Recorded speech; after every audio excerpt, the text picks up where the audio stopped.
Good morning student. हम पढ़ रहे थे लेसन नंबर 7 के बारे में। कल आपको बताया गया था लेसन नंबर 7 और लेसन नंबर 7 था आपके राजनीतिक सहभागिता। राजनीतिक सहभागिता, ये यहाँ आप देख रहे हैं राजनीतिक सहभागिता। अब राजनीतिक सहभागिता की अगर बात करें, राजनीतिक सहभागिता क्या है, तो राजनीतिक सहभागिता के बारे में आपको बताया गया कि राजनीतिक सहभागिता एक ऐसी प्रक्रिया है जिसके अंतर्गत हम जिन प्रक्रियाओं के माध्यम से राजनीतिक क्षेत्र में अपना सहयोग देते हैं, राजनीतिक प्रतिक्रियाओं में, राजनीतिक अभिव्यक्तियों में हम अपना जो योगदान देते हैं उसको राजनीतिक सहभागिता के नाम से जाना जाता है। अब देखिए सबसे पहला पॉइंट यहाँ पर आता है नागरिक चेतना और सहभागिता। नागरिक चेतना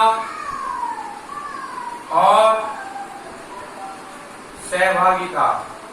नागरिक चेतना और सहभागिता का अर्थ क्या होता है? देखिए नागरिक चेतना और सहभागिता का अर्थ, देखिए नागरिक चेतना है चेतना में जागरूकता, अर्थात नागरिक की जागरूकता और सहभागिता में एक बहुत बड़ा संबंध होता है। अर्थात जब तक नागरिक स्वयं जागरूक नहीं होगा अपने राष्ट्र के प्रति, अपने राष्ट्रीय कर्तव्यों के प्रति, तब तक वह अपने कार्य को नहीं कर पाएगा, अपना सहयोग राष्ट्र के लिए, सरकार के लिए, संविधान के लिए नहीं दे पाएगा। अर्थात किसी भी नागरिक के द्वारा सहयोग देने के लिए उसका जागरूक होना बहुत जरूरी है।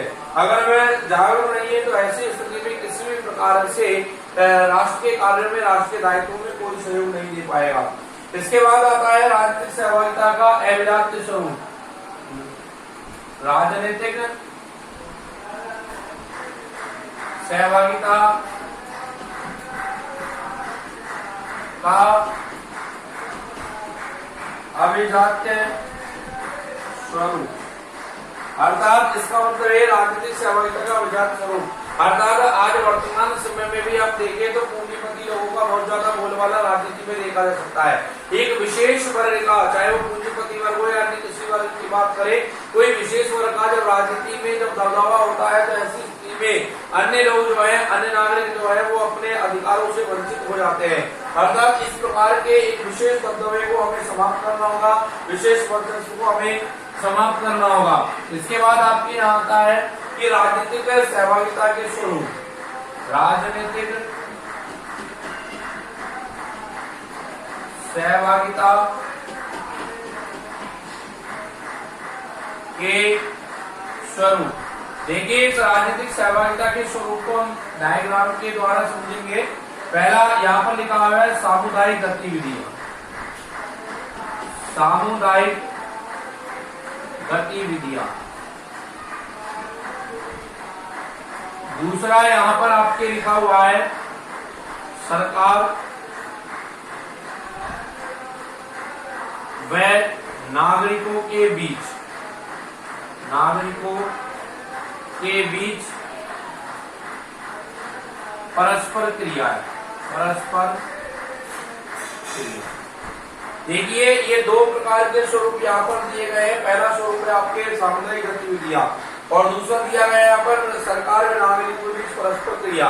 देखिए पहला जो है सामुदायिक गतिविधियां, तो इसका मतलब ये सामुदायिक गतिविधि का मतलब कि हम देखते हैं कई बार हमारे समाज में, हमारे ग्रामीण क्षेत्र में, हमारे शहरी क्षेत्र में बहुत सारे कार्य ऐसे होते हैं जिसका दायित्व किसी एक व्यक्ति का नहीं होता, अर्थात जिसको एक व्यक्ति के द्वारा पूरा नहीं किया सकता, उसको लोगों के समूह के द्वारा मिलकर एक साथ पूरा किया सकता है।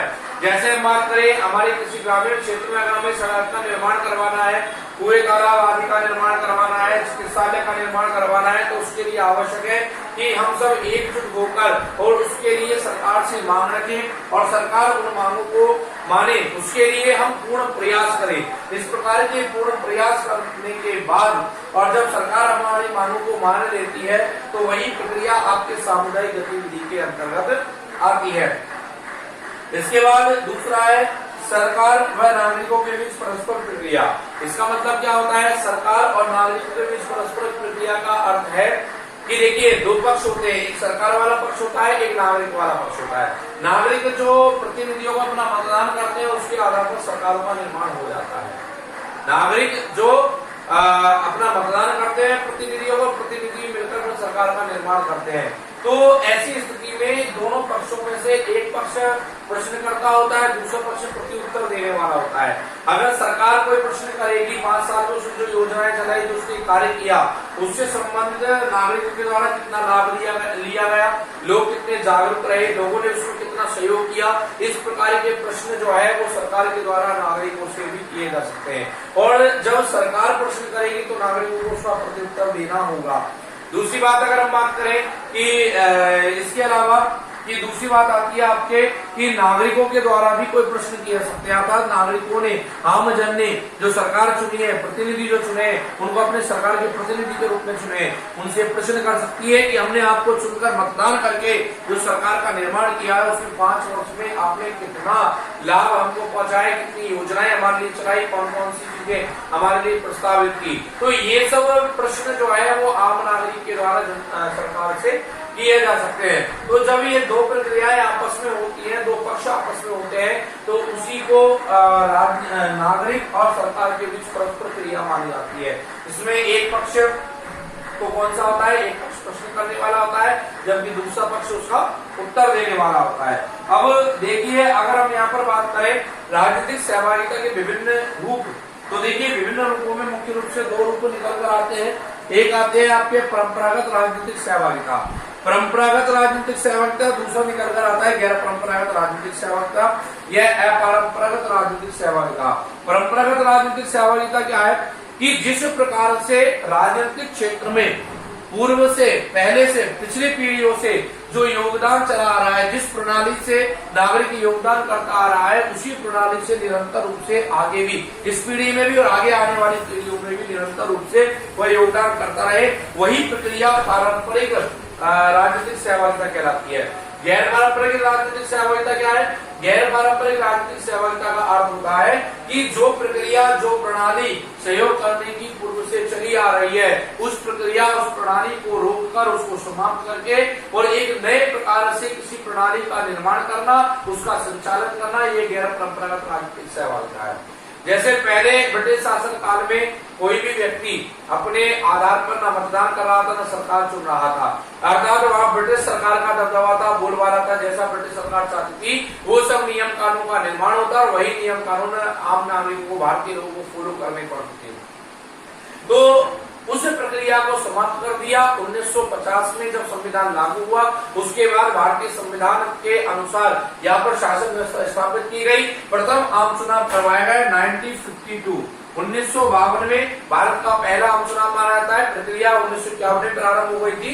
अक्टूबर, नवंबर, दिसंबर में भी 1951 में चुनाव करवाए गए थे, लेकिन 52 में जनवरी, फरवरी में चुनाव हुए और उन 2 महीनों में चुनावों का प्रतिशत जो था वो उन 3 महीनों से ज्यादा था। इसलिए भारत का फर्स्ट इलेक्शन यानी प्रथम चुनाव जो है, प्रथम आम चुनाव, वो 1952 में माना जाता है। तो इस प्रकार से भारत की चुनाव प्रणाली प्रारंभ हुई और तभी से परंपरागत तरीके से लोकतांत्रिक शासन प्रणाली चली आ रही है। अर्थात हम बात करें कि आम नागरिक अपना मतदान करता है, उस मतदान करने के आधार पर जिस प्रतिनिधि को सर्वाधिक वोट प्राप्त होते हैं, जैसा कि ब्रिटेन से प्रणाली दी गई है फर्स्ट पास्ट द पोस्ट प्रणाली, यानी जो सबसे आगे वही जीते। तो इस प्रणाली के आधार पर भारत में प्रतिनिधि चुने जाते हैं और वही प्रतिनिधि चुनकर सरकार का निर्माण करते हैं। ये प्रक्रिया आज भी चली आ रही है। ये परंपरागत राजनीतिक सहभागिता है हमारे द्वारा लोकतंत्र में मतदान करने का, चुनावी प्रचार प्रसार करने का, राजनीतिक दलों में शामिल होने का, उनका समर्थन करने का, ये हमारी परंपरा चली आ रही है। गैर परंपरागत क्या होगी? जब ये प्रक्रियाएं टूट जाएंगी, किसी दिन समाप्त हो जाएंगी, अलग प्रकार की प्रक्रियाएं, नव निर्माण प्रक्रियाएं प्रारंभ हो जाएंगी, तब गैर परंपरागत प्रक्रिया, गैर परंपरागत राजनीतिक सहभागिता देखी जा सकती है। तो इस प्रकार से ये राजनीतिक सहभागिता के मुख्य 2 रूप है जो आज आपको बताए गए हैं।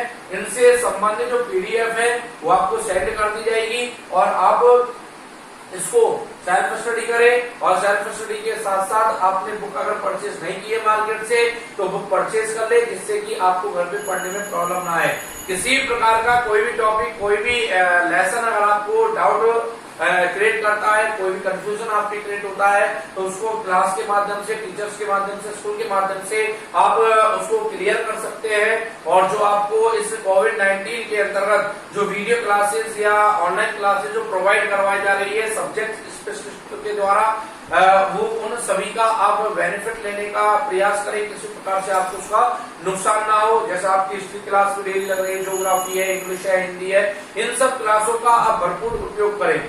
ये क्लास है, पॉलिटिकल साइंस क्लास भी आपकी लग रही है। कहीं भी अगर कोई डाउट आपके माइंड में आता है, कोई भी कंफ्यूजन आपके माइंड में आता है, उसको आप क्लियर जरूर करें, जिससे आप आगे एग्जाम में कोई गलती ना करें, कोई आपके लिए प्रॉब्लम ना हो। और इन सब चीजों को जब आप पढ़ेंगे, हिस्ट्री पढ़ेंगे, ज्योग्राफी पढ़ेंगे, पॉलिटिकल साइंस पढ़ेंगे, तो ये सब चीजें आपकी विचारधाराओं के रूप में यहाँ भी काम आ रही है और आगे कंपटीशन एग्जाम में भी ये सब चीजें आपके आने वाली है।